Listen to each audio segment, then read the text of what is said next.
अब तो पहली बार यह भी देखने को मिला कि अक्षय वट के दर्शन भी वहां पे श्रद्धालु कर रहा है, पातालपुरी के दर्शन कर रहा है, सरस्वती कूप के दर्शन कर रहा है। एक नए कॉरिडोर के रूप में सभी विकसित हो गए हैं। 50 करोड़ श्रद्धालु जिस प्रयागराज में आज तक स्नान करेंगे, एक महीने की इस अवधि के दौरान वे श्रद्धालु आए होंगे और सर्वाधिक श्रद्धालु आए हैं सड़क मार्ग से। उत्तर प्रदेश की अकेली अर्थव्यवस्था को महाकुंभ प्रयागराज के माध्यम से 3 लाख करोड़ रुपए की नई बढ़ोतरी होने जा रही है। प्रयागराज में महाकुंभ का आयोजन जहां हो रहा है, उस महाकुंभ के आयोजन स्थल पर भी आदरणीय प्रधानमंत्री जी की प्रेरणा से जो कुंभ स्थल है, यह भी डिफेंस की ही लैंड है और उस लैंड पर हर वर्ष जब भी माघ मेला होता है, जब भी कुंभ का आयोजन, महाकुंभ का आयोजन होता है, उत्तर प्रदेश सरकार को लीज पर और भूमि प्राप्त हो जाती है और पिछले 8 वर्ष के अंदर जो भी आयोजन हुए हैं, बड़ी सहजता के साथ वह भूमि मिली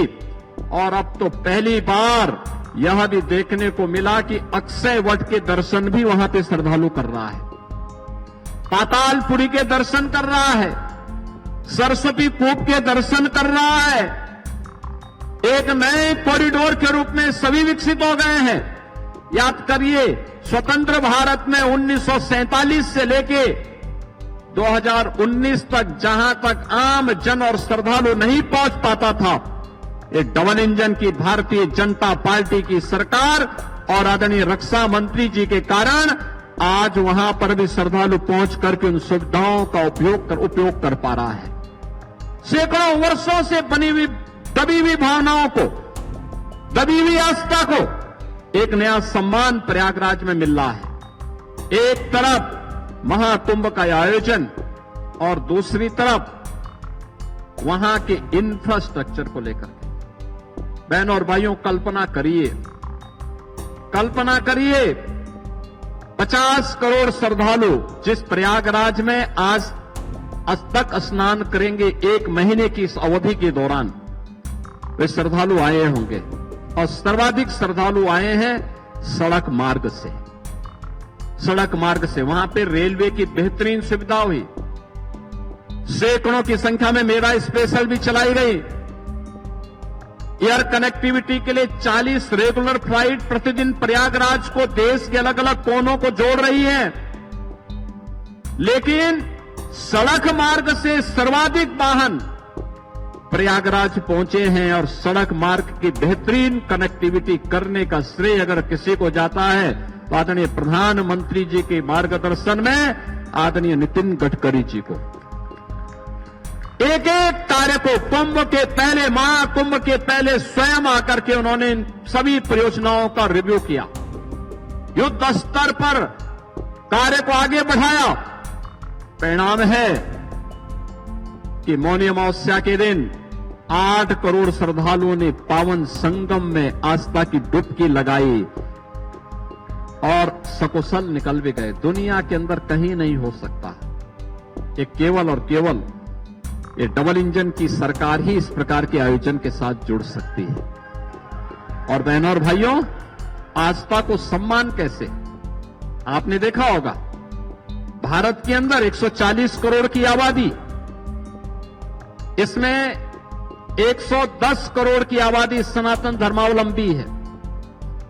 और उसमें से 50 करोड़ लोग आज तक आस्था की डुबकी प्रयागराज में लगा चुके होंगे।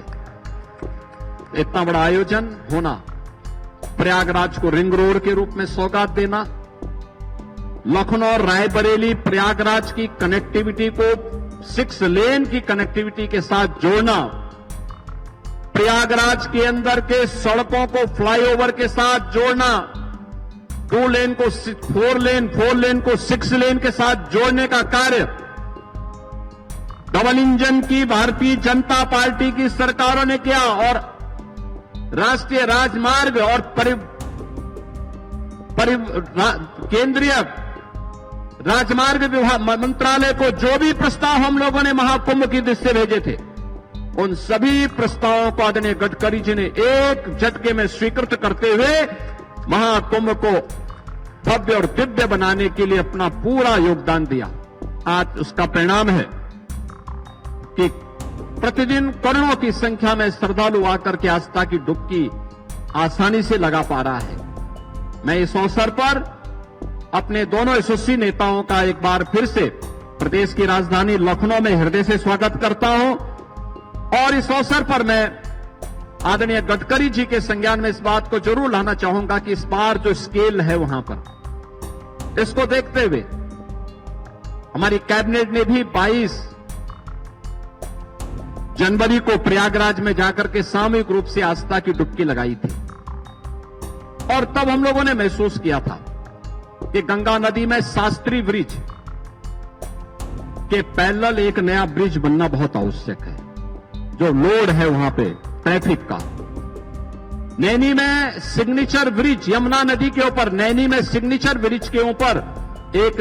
नया ब्रिज उसके पैरेलल बनना आवश्यक है, क्योंकि प्रयागराज के साथ साथ आने वाले हर वर्ष वहां माघ मेला लगता है, हर वर्ष वहां पे हर 6 वर्ष में कुंभ का और 12 वर्ष में महाकुंभ के आयोजन के साथ हमें जुड़ने का अवसर प्राप्त होता है।